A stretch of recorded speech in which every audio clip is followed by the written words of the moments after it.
Let me tell you something, this feels awesome to hold. It actually makes you want to smash things up with it, which is lucky because today that's exactly what we're doing. Brain food, random stimulation for the brain. So last week we built this really nice Thor hammer, and the whole idea was that I take something from a film that's a prop or a replica weapon and turn it into a real one. We did that by casting it as one solid mass of fiberglass, and the end result is a Mjolnir that weighs about 5 kilos or 11 pounds. That should give us plenty of attacking force, but crucially you can still swing it around just like in the films. But the real test is what happens when we put the hammer down. Okay, so the internet will never forgive us if we don't pound the watermelons, but this time we're going to compare with 3 different things and see what the impact is. This is a 16-ounce claw hammer, pretty much standard, popular with builders and psychopaths all over the planet, a firm favourite. Surely the baseball bat needs no introduction, occasionally used for sport in the UK, but the rest of the time for sorting out disputes with the neighbours. Don't judge me, you know what I'm talking about. And finally, a homemade Thor hammer to see if it can do a better job than the classics. And don't worry, I'll be going full beans. Well, trying to anyway.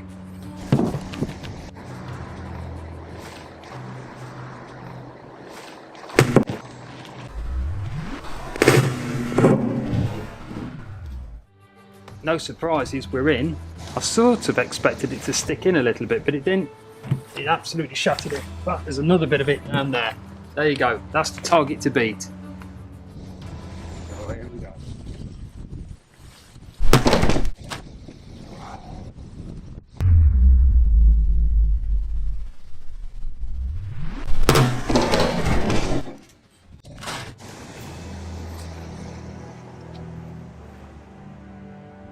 That seemed to have more generally destructive force than the hammer. The hammer was more precise, that was just, well, nasty.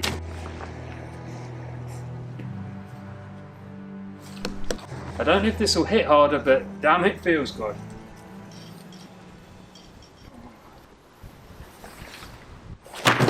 Holy crap!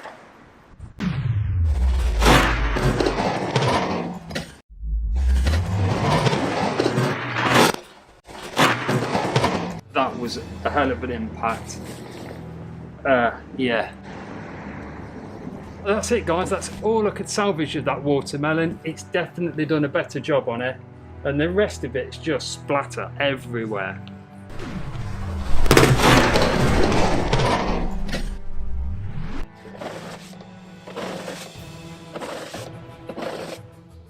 Watermelons are fun, but believe it or not, coconuts are the closest stand-in for a human skull.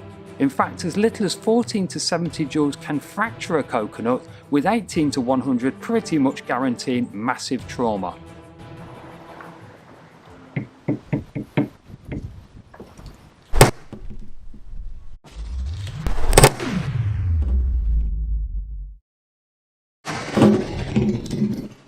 Definitely the sort of impact that's going to raise an eyebrow. Split it remarkably clean, I have to say. Not bad. Here we go.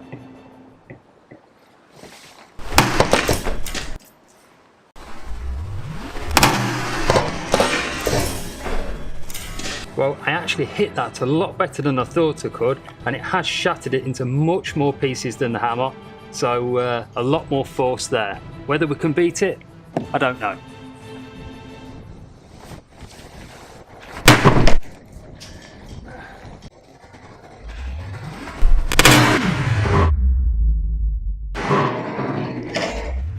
Well, there you go guys, that's pretty conclusive.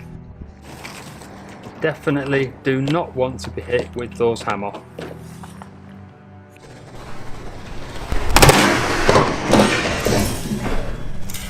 I know what you're thinking, coconuts on their own are all very well, but it's too perfect. So that's why we've got this. This time we've got the coconut in a little bit of 10% ballistic gel. We've got roughly 1/4 inch of padding to simulate the flesh there. And it's just got that little bit of cushioning that perhaps a real human head would have rather than just a bare coconut. Let's see how we go.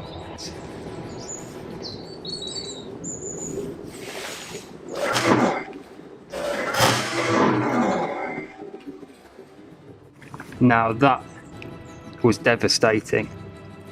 Absolutely cataclysmic. All the brain juice is seeping out there from the bottom as well. Yeah. No, that's dead. Very dead.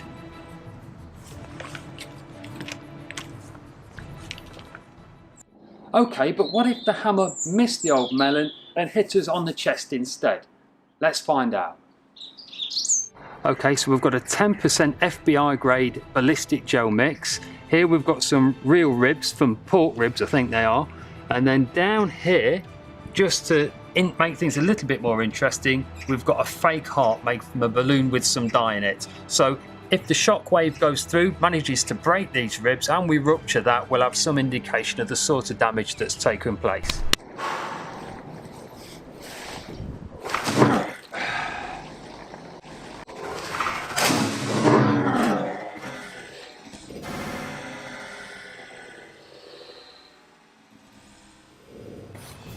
That would have been a very bad day if you had that.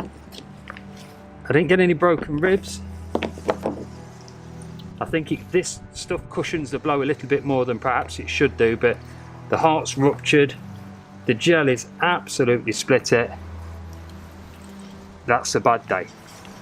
Damage to the hammer, as you would expect, is pretty much barely minimal. We've got a little bit of light scuffing on this corner, a few impact marks, the odd scratch, but nothing worth shouting about. It's still really, really good. Well, I don't know what you guys thought, but for me, my weapon of choice, definitely the Thor's hammer. So much more impact with this thing, an incredible amount of force.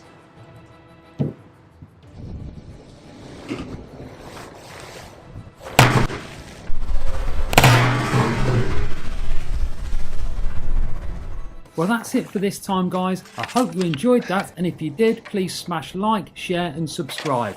And if you do sub up, remember to hit the notification bell so you don't miss anything in the future. And if you have any ideas for something to test Thor's hammer on, let me know in the comments.